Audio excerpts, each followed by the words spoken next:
Assalamualaikum warahmatullahi wabarakatuh. Perkenalkan, namaku Intan Tamar Madini. Aku mahasiswi semester 2 pada program studi komunikasi dan penyiaran Islam.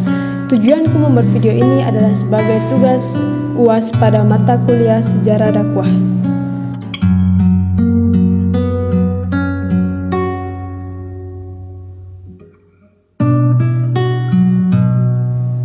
Siapakah Ali bin Abi Thalib itu? Masa kekuasaan Ali bin Abi Thalib merupakan salah satu periode tersulit dalam sejarah Islam karena saat itulah terjadi Perang Saudara Pertama. Dalam tubuh umat muslim yang berawal dari terbunuhnya Utsman bin Affan, Khalifah ketiga, terlepas dari perbedaan pendapat mengenai status Ali dan hak pemimpinannya atas umat Islam, Sunni dan Syiah sepakat mengenai pribadinya yang saleh dan adil. Ali dilahirkan di Mekah, daerah Hijaz, Jazirah Arab pada tanggal 17 Rajab. Menurut sejarawan, ia dilahirkan 10 tahun sebelum dimulainya kenabian Nabi Muhammad SAW sekitar tahun 599 Masehi atau 600 perkiraan.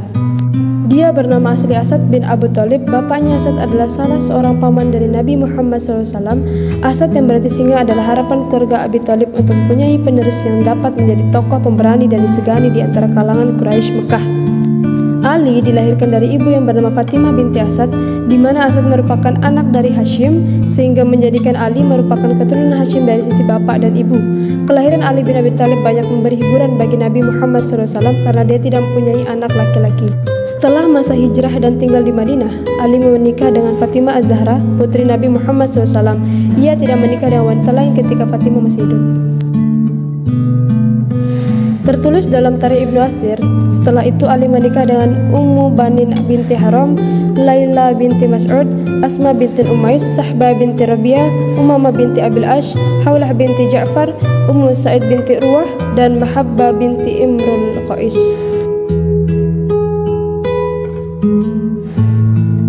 Sejarah dakwah Khalifah Ali bin Abi Thalib. Peristiwa pembunuhan terhadap Khalifah Utsman bin Affan mengakibatkan kegentingan di seluruh dunia Islam yang waktu itu sudah membentang sampai ke Persia dan Afrika Utara. Pemberontakan yang waktu itu menguasai Madinah tidak mempunyai pilihan lain selain Ali bin Abi Thalib sebagai khalifah. Waktu itu Ali berusaha menolak, tetapi Zubair bin Awam dan Talha bin Ubaidillah memaksanya. Sehingga akhirnya Ali menerima baiat atau upacara pengangkatan atau pelantikan pemimpin, menjadi Ali satu-satunya khalifah yang dibaiat secara massal, karena khalifah sebelumnya dipilih melalui cara yang berbeda-beda.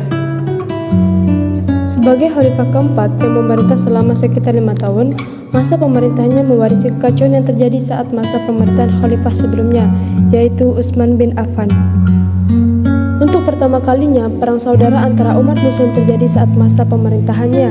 Peristiwa pembunuhan Khalifah Utsman bin Affan yang menurut berbagai kalangan waktu itu kurang dapat diselesaikan karena fitnah yang sudah ada, terlanjur meluas dan sudah disyaratkan akan terjadi oleh Nabi Muhammad SAW ketika beliau masih hidup, dan diperparah oleh hasutan-hasutan para pembangkang yang ada sejak zaman Utsman bin Affan, menyebabkan perpecahan di kalangan kaum muslim sehingga menyebabkan perang tersebut. Ali bin Abi Thalib, seseorang yang memiliki kecakapan dalam bidang militer dan strategi perang, mengalami kesulitan dalam administrasi negara karena kekacauan luar biasa yang ditinggalkan pemerintahan sebelumnya.